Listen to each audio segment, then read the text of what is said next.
David.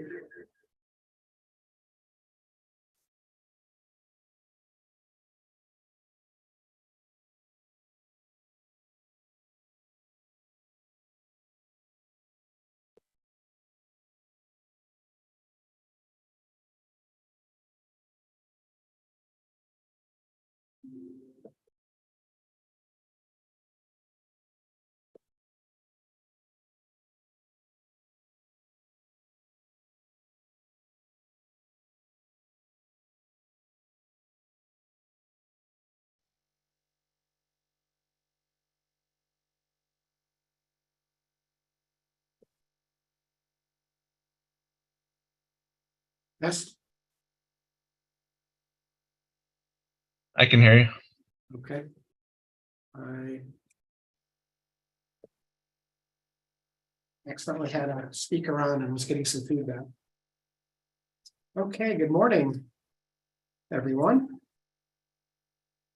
It's 9:01, and our first order of business for the Administrative Performance Committee will be to have a new chair.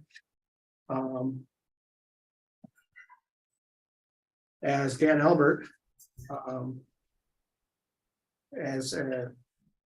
for two reasons. By running for mayor, he was unable, through city charter, he had to give up his duties as city council until the results of the elections were known. Secondly, the results of the election seem to be known, although not finalized, and it does not appear that Dan is going to win his seat, which will mean that he's no longer available.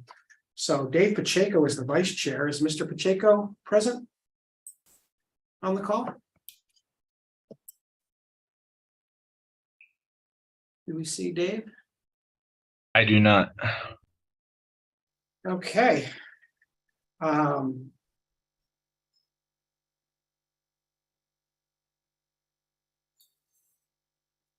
It looks like David Burnett is our only member of this committee present, from what I can see. And we got a call this morning from Yaneli Martinez saying that she had a prior engagement. John Gagliotti did not run for his seat, so he's not a member of the Del Rio City Council. Luis Alejo called and said that he could not make it today, and Dan Albert is gone. So we have a committee of one on the board today. So that's underwhelming, to say the least. Carl, sometimes success is just showing up. Excuse me? Yeah, thank you.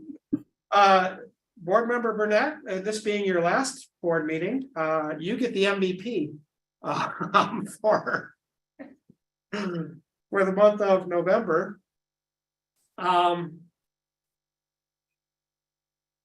Yeah, we did get a message that Monterey's alternate, Andrea Rennie, was ill, so at least they contemplated sending an alternate. You know, I don't know who to tell this to, but I would in the future, ask all board members if they can't make a meeting to inform their alternate. But it sounds like I'm talking to the wind right now. So with that, David, you are the chair, the vice chair, the secretary, and committee of the Board Administrative Performance Committee today. So congratulations on this honor. So if you would like to call the meeting to order as a committee of the whole, we can do that. All right, I'll call the meeting to order. I have 9:04 on November 14th, 2022. I'll dispense with the roll call. I don't believe, well, if I'm a committee of one, then I am a quorum. So I have to say, David, I've been doing this for almost 35 years. It's hard for me to even say those words, but this is a first for me. But well, that's what life's all about, experiencing first, right? yeah, Okay, well, I'll move approval of the consent agenda. Seeing no objections, take it out to the public. Seeing no public, I'll vote on the consent agenda of aye. Point of order, you actually cannot approve the consent agenda because you cannot take action since there is not a quorum of the committee present. Okay, my understanding was that I am the entirety of the committee, so. What you can do is you can receive the minutes, but you cannot approve them at this time. Okay, then I will motion to receive the minutes, and I'll approve the motion. The minutes have been received. Thank you. You're welcome. Moving on to our action item. We'll review the administrative performance report. great, thank you. Well, contrary to board attendance, our ridership is continues to grow. Fantastic. Yeah. So we are actually through the month of September. In September, we actually hit 80% of our ridership from the weeks prior to COVID. Now comes the disclaimer. MST ridership is very seasonal. And while September is probably among our highest ridership months, March is not. So comparing September to March, while sounds good that we're 80% of pre-COVID numbers, if we were to compare September to September, we're still probably around half of our ridership compared to the previous, a 3-year average of previous months. But many transit operators in our industry are using this very same comparison. And you'll see a lot of press releases saying that transit is back to, over the summer, we saw that transit was back to 75, 80% of what they were in the weeks prior to COVID. I would imagine that like many other transit operators, September is probably a higher seasonal month than others, would be my guess. Other than that, our on-time performance still is within standard. Our percentage of service delivered, we're still delivering 99.96% of the service we say we're going to be delivered. So very few trip cancellations. So that's a testament to our operations and maintenance department doing a great job. With ridership still depressed, we have a 15% fare box recovery ratio, that's mandated by the state, but which is currently suspended during COVID emergency. We're only we're earning a 10% return from our fare box. So the fares are only covering 10% of our expenses so far, our first quarter to date. If the state were to reinstate fare box recovery mandates at some point in time, we would really need to get our ridership and our fare recovery back.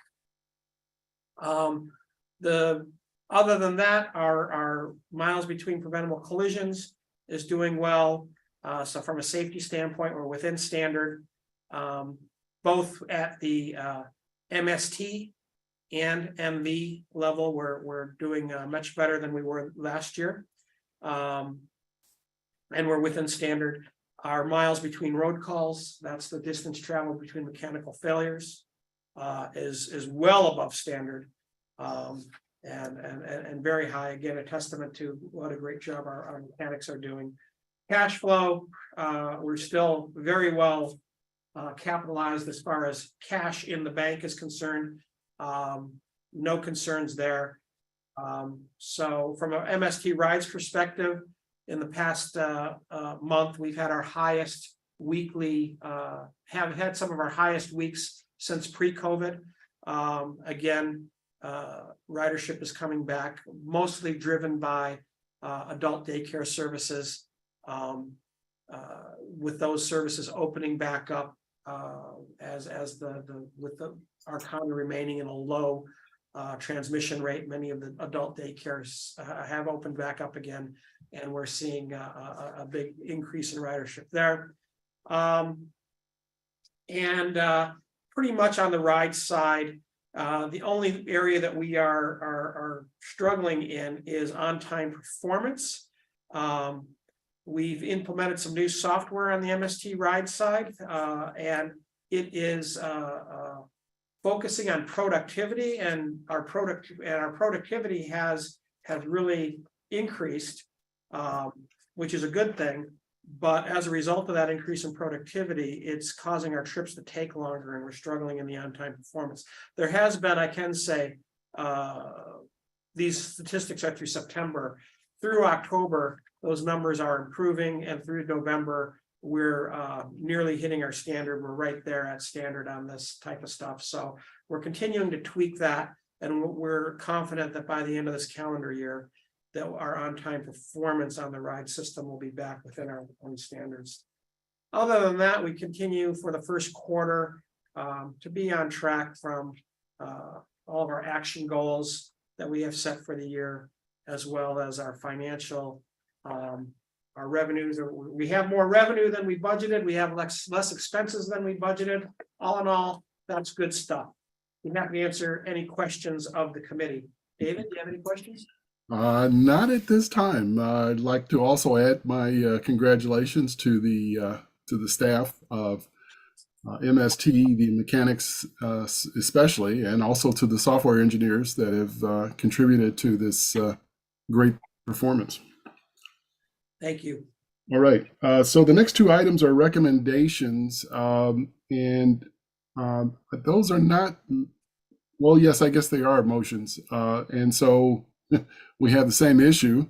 Right. So point of order, you're not allowed to provide a recommendation, but again, you can receive the reports. So you can receive the state legislation program from the directors, as well as the other items as well.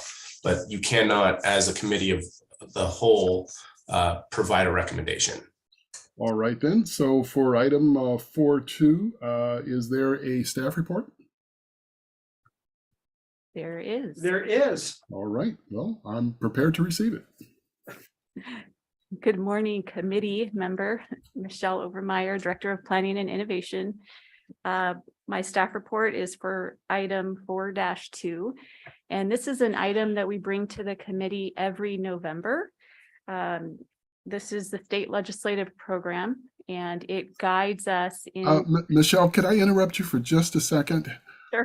In the interest of everyone's time, I'm just wondering if we should defer this to the next full committee meeting so you don't have to repeat your report, or do you want to just give the report and the committee would have to then just approve it? I'm just wondering what's, I hate to have you waste your effort. Let's see. Do we have any members of the public on the meeting? There's somebody on the phone. I don't know who that is. Those are our advocates. Yeah. There's no one. Okay. Michelle thought she saw someone on the phone. Right? Those are telephone number. Yes, 831-521-19 or 9176. Oh, That's me. That's Leslie. I'm good. Oh, staff. that's staff. That's MST staff. We have no members of the public. Okay. We are streaming live on YouTube, so our tens of followers maybe So I'm just wondering, like, in the interest of time and energy and effort, if we should just either uh, move these to the next full committee You know meeting? what? I'd like to have Michelle give the report because we're recording it. We'll have it for posterity. If anyone wants to come back to it, we can say that we reviewed this at committee. We'll be bringing it back to the full board in December. Okay. Take it away, Michelle. Sorry for the interruption. No problem. So typically what we do in November is bring this to the administrative committee. We get feedback, we adjust the program, and then we bring it back to the full board for adoption in December. So we do have our state legislative advocates here. They're new to the team now. So we have Matt Robinson and Michael Pimentel with Shaw, Yoder, Antwi, Schmelzer, and Lang. I hope I got that right.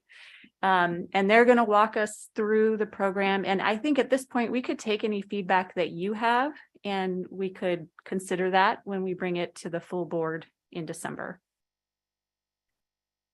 Okay, so I'll hand this over to Matt. Thank you, Michelle, and thank you, Board Member Burnett, for having us today. It's good to see everybody. We're happy to come back and do this as many times as you'd like us to. So if other members need to benefit from our presentation today, we're happy to come back and redo all of this at the appropriate time.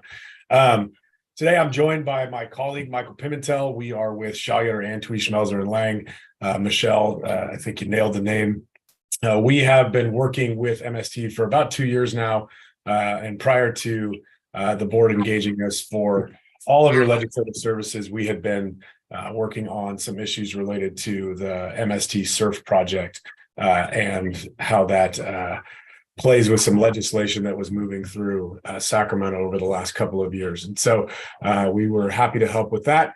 And we are back to get you all ready for the coming year, the 2023 legislative session. And if it's all right, before we jump in, Michael, would you mind sharing your screen? Yes, I'm going to actually call an audible and just note for Jeanette and team that we have prepared some slides if possible. Would you be able to grant us access for sharing these slides? I just did. Fantastic. Thank you. Can't throw us, Michael. So that's us. And despite, how he looks in that picture, I promise you that Michael Pimentel is older than 16 years old. Michael and I have been lobbying transit issues for, probably combined over 2 decades at this point, if you go back to all the work we used to do in the Brown administration before stepping out into the private sector. I wanted to, if it's all right with Michelle, going off script just a little bit, provide the board with an update on where we're at in the legislative session. As you all know, there was an election that was held last Tuesday. We are still waiting for results up and down the state in order to finalize some of those elections that were closer than others.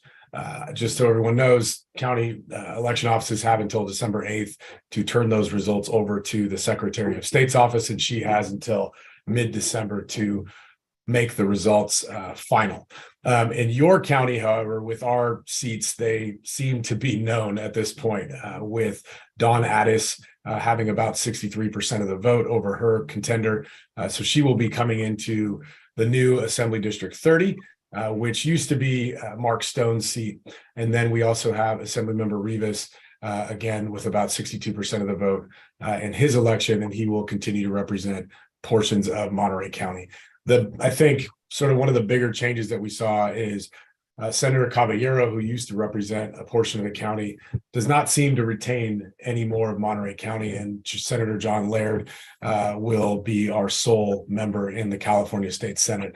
And we have quite a good working relationship with his office, so we look forward to continuing to work with him and the other members of the delegation. I think also something that's important to note is, you probably saw it in the papers, but there was a sort of a bit of a dust up last week, if you will, on Thursday. 2 days after the election, the Democratic caucus, the Republican caucus, they come into Sacramento and they meet to elect leadership for the term ahead.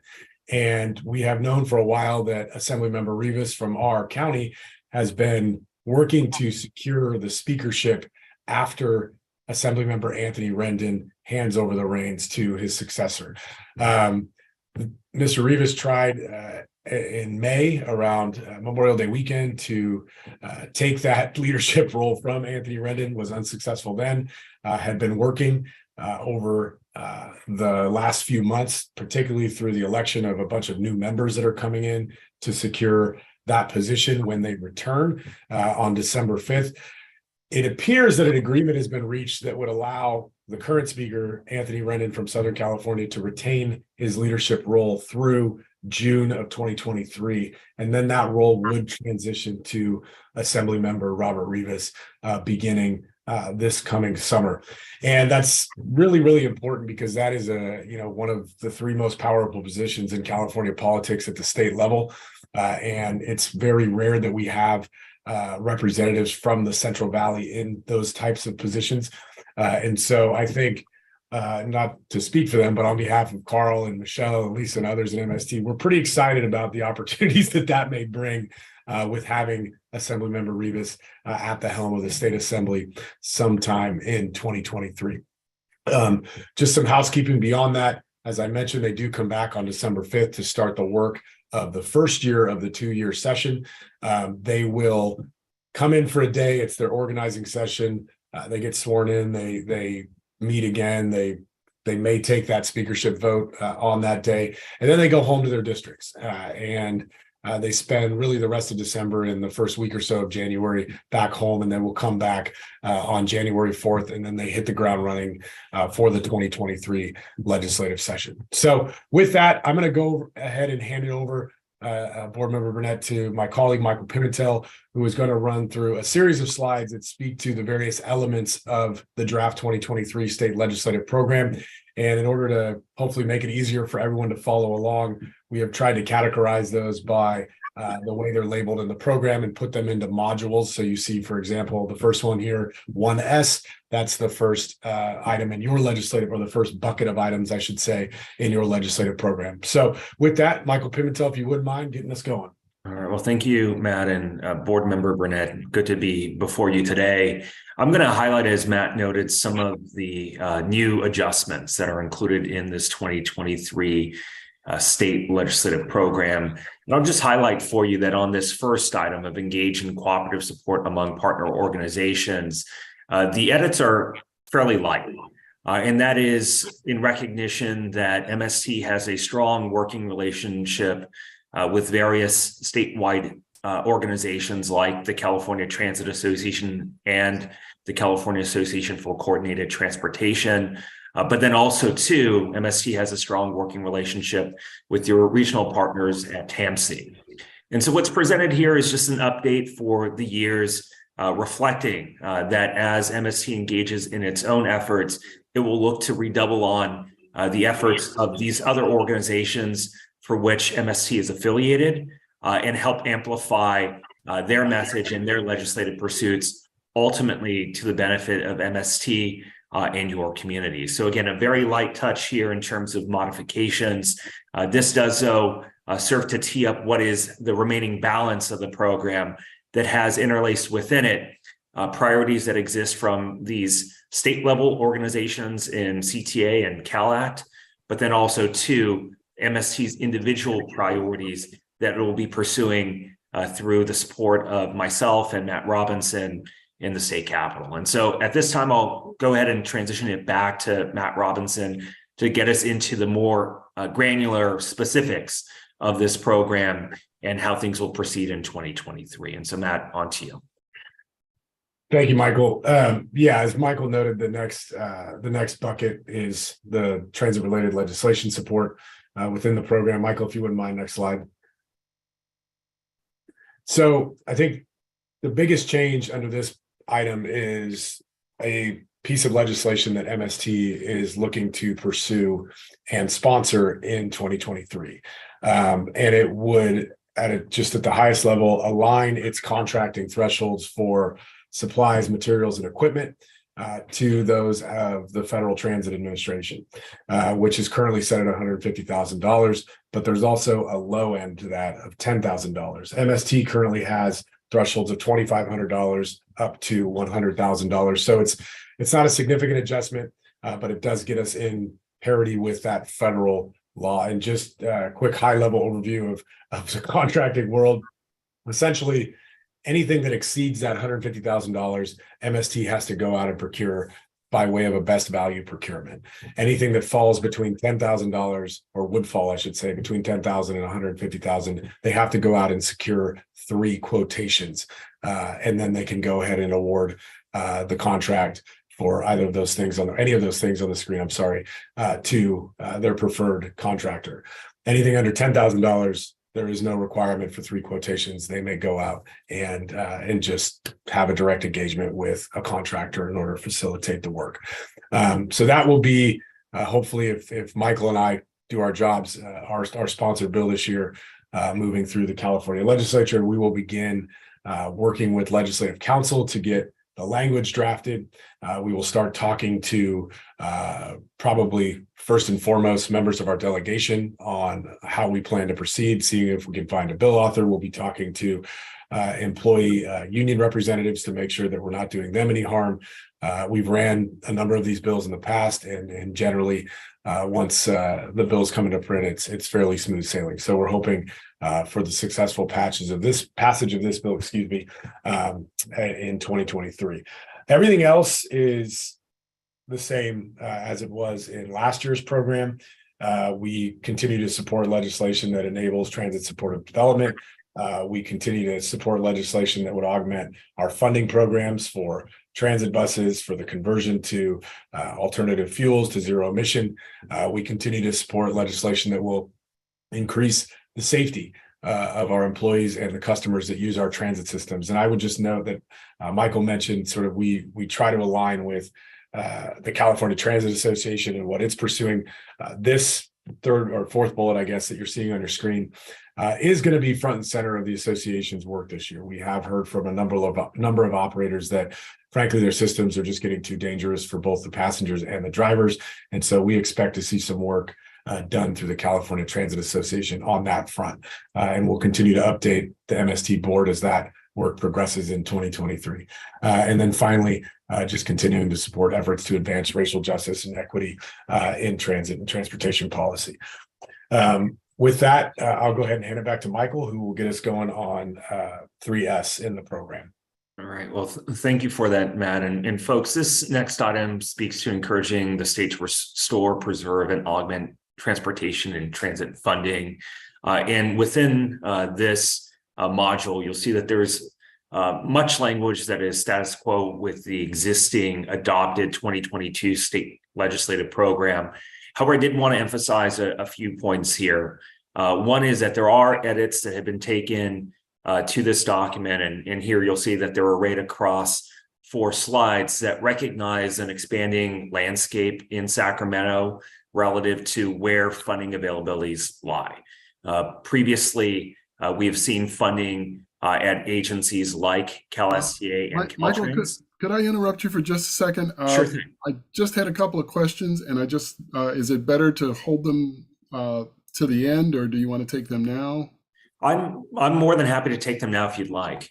Okay, so on the 2SDA, the modification to increase the thresholds, you said that this was to align with the federal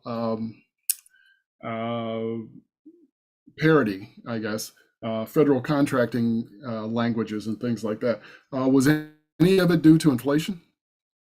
So Matt, I'll invite you up, but yes, in part, FTA's changed adjustments do reflect what has been inflation over time. I think as we engage in conversations with the legislature, we will certainly be looking at the inflationary adjustments as well, just recognizing goods, services, labor are more expensive, driving up costs for procurement, and that needs to be realized and incorporated within these revised adjustments. Matt, though, I'll invite you up to maybe offer any additional context you think is appropriate. I think you nailed it. I would just note for you, Board Member Burnett, that a number of agencies already exist at that $150,000 threshold. They I think saw the writing on the wall a few years ago and were able to adjust their high ends up to that amount in order to sort of get in line with FTA. What FTA did recently was bring up that bottom end. So when I mentioned the $10,000 floor, That's where FTA's adjustment has tried to better keep up with recent trends in inflation. That $150,000 high end, I believe, has been there for a few years now. And so we're hitting it on both sides, if you will. And as Michael noted, it is partly due to inflation. It is also what has become sort of the more standard threshold for transit operators throughout California over recent years. Okay, and so then I guess this is more for staff. Does this increase change the way board approves contracting that MST is? So what I'm asking, I guess, is that the board still has final approval, and that this does not expand the area where contracts are approved without. That is correct. Yeah. Okay. I just want to make sure that My authority does not change.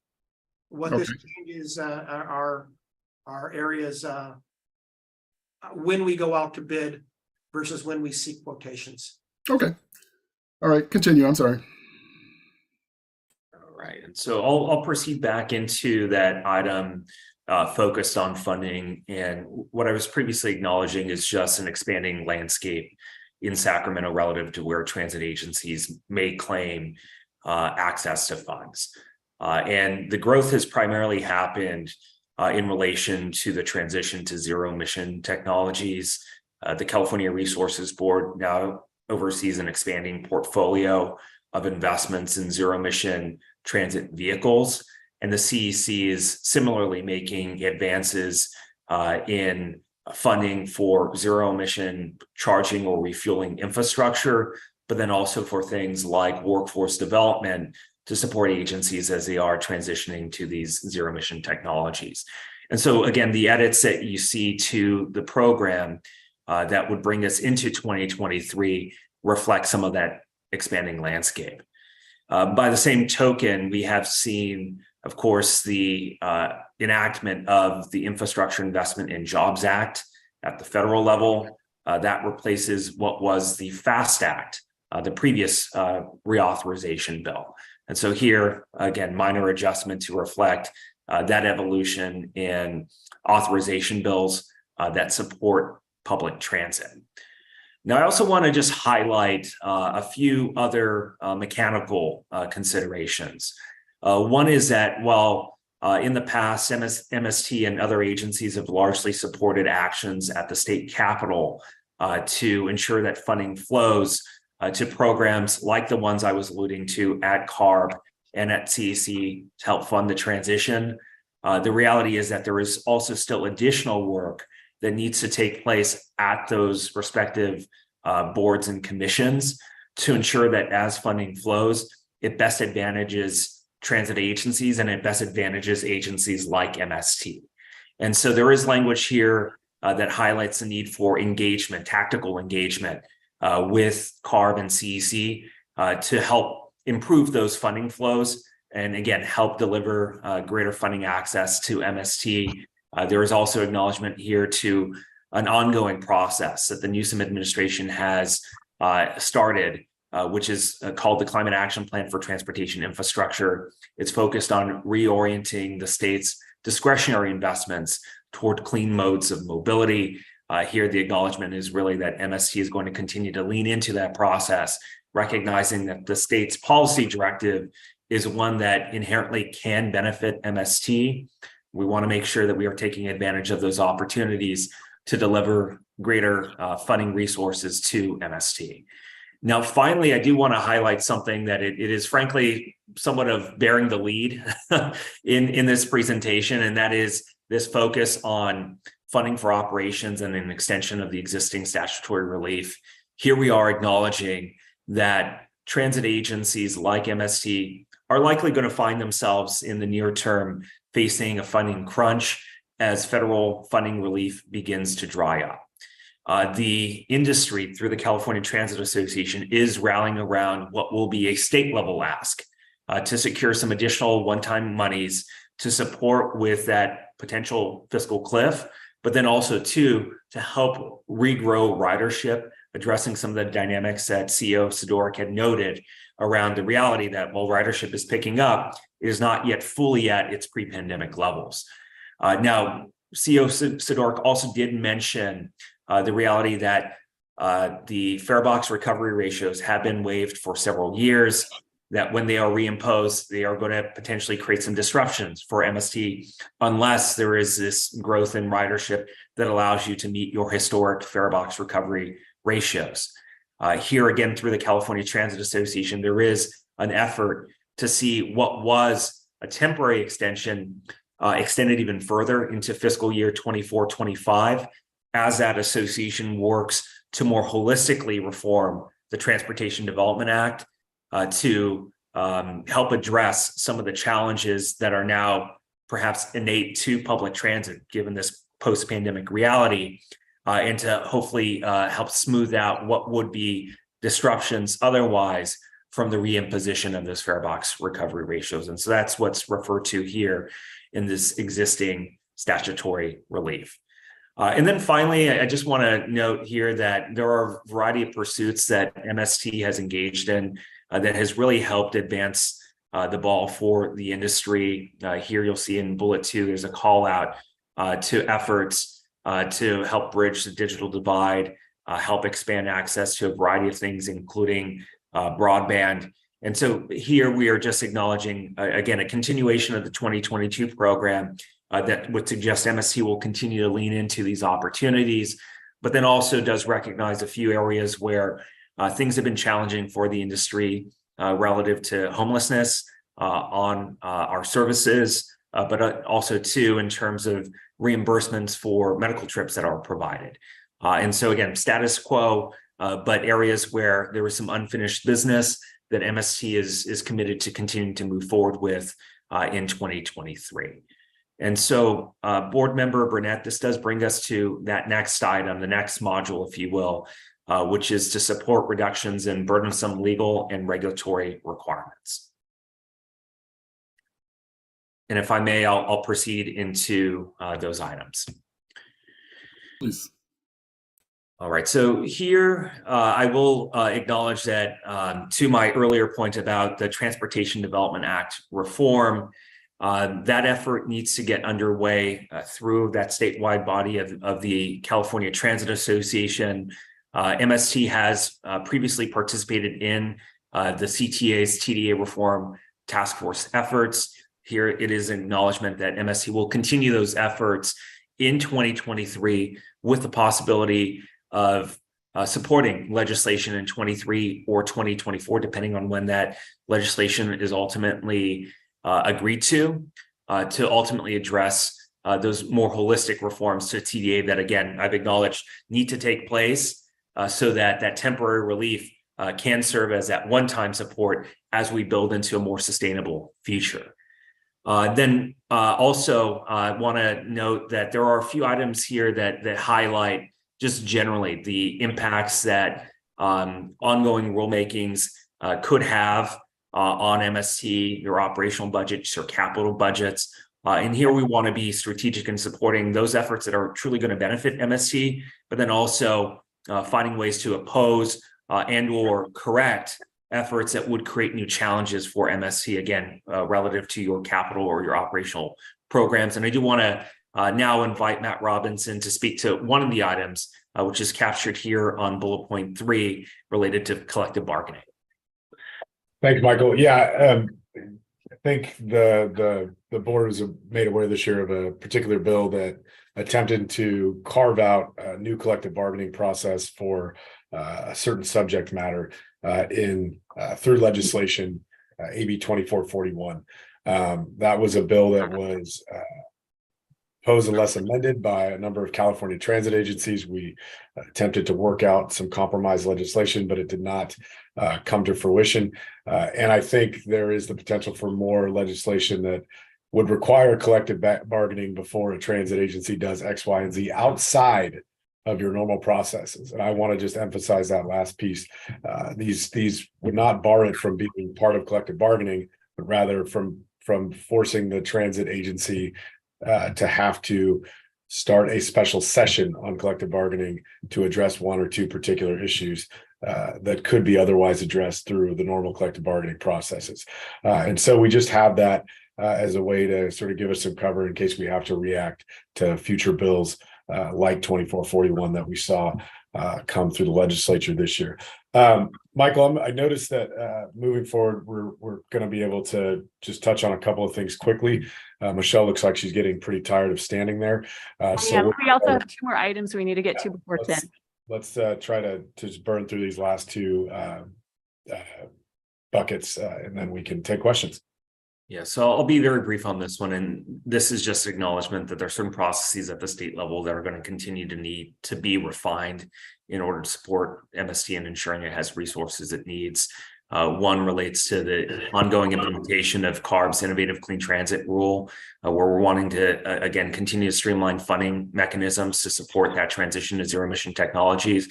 And then also with the advent of new monies from the Infrastructure Investment and Jobs Act, those monies flow in part to MST through Caltrans. At times, those processes for receiving those dollars can be attenuated and create some challenges and cash crunches for the agency. Here, an acknowledgement of the need to lean into those conversations with Caltrans to continue to streamline those processes. Finally, I'll just highlight that ongoing implementation of PEPRA has created some challenges at the federal level for agencies like MST in the past. There is some injunctive relief that has continued to provide benefit to MST. However, this issue is again rearing its head for the other agencies in the state.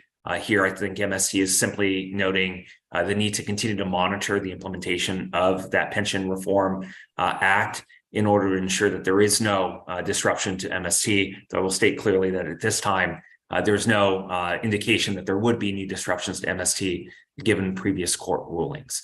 And so this does bring us to our final item. We have just one slide of substance for this. And so Matt Robinson will touch on this briefly, and then we can open it up to any questions. Thank you. This slide is essentially, let's just continue to program with our delegation to build those relationships up, particularly given the new members coming in, the new leadership that's potentially coming in, and our existing support that we have amongst our delegation. But that also applies to state boards, commissions, agencies, departments like Caltrans, like the California State Transportation Agency, like the Coastal Commission, et cetera, et cetera. And I think we'll be doing more proactive work to really just facilitate that relationship looking ahead into 2023. We've been able to engage our members pretty well this past year in getting them out to do some site visits, to put in some budget requests for us, et cetera. So no problem. They're gonna have to come do these carpets here at TDA. Paul, you're not muted. There's spots all over the place. Getting some background noise. Scott, could you mute Paul, please?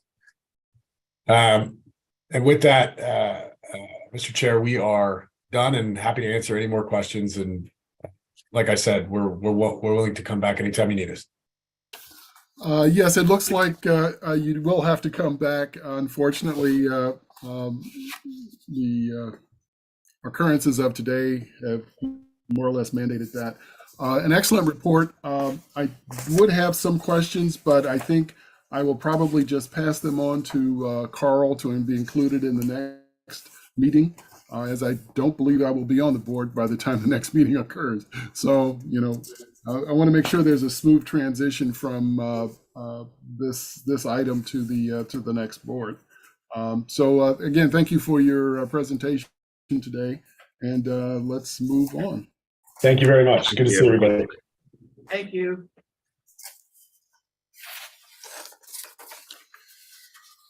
Okay, so we are on item 4 now. Yes. Okay. Seven dash, oh, I'm sorry. It is. Yeah, I was just going to say staff report, please. Yeah. So if you refer to your board packet, 7-2, the federal legislative program,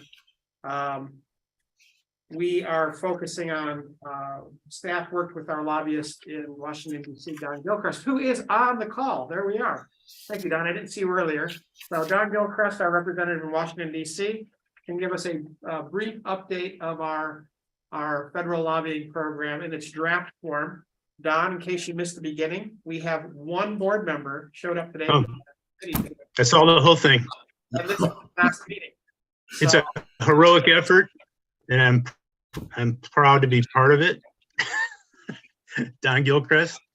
I'm the president of so Thomas if you could Walters. briefly go over our what I guess our changes are to this year's ledge program. We modeled this after our last year's program. If you could just give us an update and what you're prognosticating for who's going to take the House and the Senate. Let's do your best, Steve Kornacki. Thank you. Yeah. So just real brief, we have the start of the lame duck session today, and it's focused on finishing up the annual appropriations bills, which are very important to MST.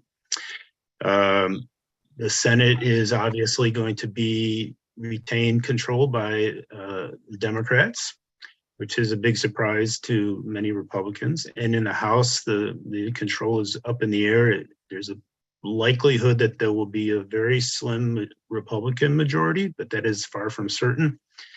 And the takeaway there is that whoever is Speaker next year will have very little room to maneuver. There'll be very small margin of error, and that'll make it hard to do things, even harder than we've seen recently. So this week, Republicans are moving ahead with some of their leadership races, and we'll see if I think what we can say, we'll know more in a few days here, but what we can say is that Republican leadership has been weakened by the election results. And so they're not in a strong position to deal. You recall that there's a 60 vote threshold in the Senate for doing anything for the most part. And that means they'll have to have 10 Republican senators agree to do the appropriations bills and anything else that they want to do in the lame duck. I think there's once things settle down, there'll be a good chance of having a somewhat productive lame duck session. But just thinking about next year in terms of your platform and what we can expect at the federal level, there are very few changes in your platform this year as opposed to last year, compared to last year. Most, if not all, the changes are to bring things up to date in terms of the status. The big thing is that surface transportation reauthorization is not a focus this year. That was done in the bipartisan infrastructure law. We have a 5-year authorization for those programs. And so now we're more focused on the implementation. So we look at next year, the focus will be on implementing the infrastructure law will be in year 2, and there will be many grant opportunities for MST to pursue. We'll continue to seek to increase funding for these programs in the annual appropriations process. We've been successful in recent years, and that'll continue to be a focus of effort. And thinking about things like the Inflation Reduction Act that'll be coming online, your platform gives us the direction to be pursuing any and all opportunities for MST. We don't know if Congress will continue to do project earmarks next year.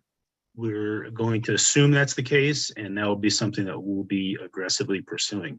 Now for MST, your focus areas are funding for zero emission buses, charging infrastructure, including a possible microgrid, and of course, your SURF, busway, and BRT project. So those are all under the area under the heading of pursuing funding for MST and your projects. There's also ongoing lobbying in numerous other areas that is unchanged from last year. This would be PEPRA 13C, Buy America, the transit pass issues, the regulatory oversight in Congress. All those things are continuing. And like I say, there's a large degree of continuity between your platform this year and last year. I'll conclude there and respond to any questions. Thank you. Thank you, Don. Absent a majority, it opens the door for the dreaded C word, I guess, collaboration, which would be, I think, a refreshing change. But thank you for your report. And I believe, is that our final item, Carl? We do have one more update item on the SURF from Lisa Reinheimer, but that is the update from both our state and legislative programs. Okay. Well, thank you, Don. Thank you. So we will move on to item 4.4. Yes, thank you, Mr. Chair. Lisa Reinheimer, Assistant General Manager for MST. And I have a few updates on the SURF busway and BRT project for you. We've been quite busy since the last time I presented to this committee in September. We have updated our website based on the feedback we received through our intensive outreach efforts in August and September. We met with Brian McCarthy, who will be a new city council member to the city of Marina.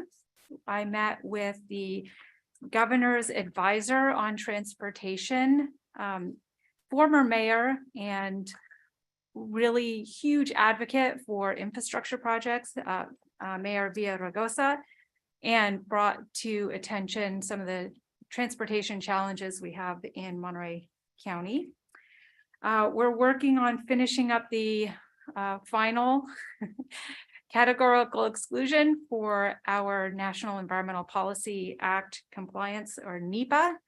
We're working with the FTA on that. We did receive our biological opinion from the U.S. Fish and Wildlife Service, so that was a big accomplishment. We're also working on drafting our Coastal Commission coastal development permit information.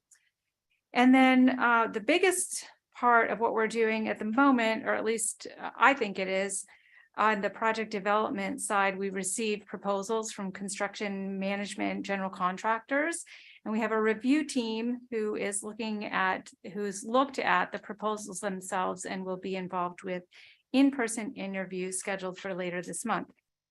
And we'll bring a recommendation to the full board in December. And so construction management general contractor delivery method is a way to have MST engage with a contractor and construction management firm before construction proceeds. In the past, you'd go design, bid, build in that sequence, but in construction management general contractor, you bring in that expertise and knowledge early on at about 65% design, so that the firm can take a look at your project from a construction standpoint of view, and maybe there are changes in methodologies or materials that can accelerate the project in terms of time and cost.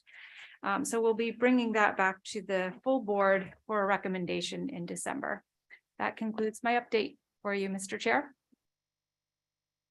Thank you, Lisa, for this report and for your dedication on this project over these many years. I look forward post council to actually enjoying the SURF project. Thank you. Okay. So I guess we don't have any closed session today. I am going to Carl, could you use, at the beginning of this meeting, you indicated that you had a wish that board members would let staff know if they didn't plan to attend. I guess board direction is that you maybe draft a memo to board members, reminding them of the. Discussing this with the board chair, and let the board chair use her role Okay. to speak to the board about attending meetings. Okay. All right. Well, then, if that is the items that we've covered, Meeting, I guess, is better than no board members attending a meeting, but that's true. I put a lot of work into these presentations, and would appreciate that there would be someone here to hear them. Absolutely. Absolutely. Although I must say it did allow me my 15 minutes of fame. Yeah. You did. Congratulations, MVP. All right. And you performed admirably. Well, thank you. Okay, so moving on to our final item, I will call this meeting adjourned at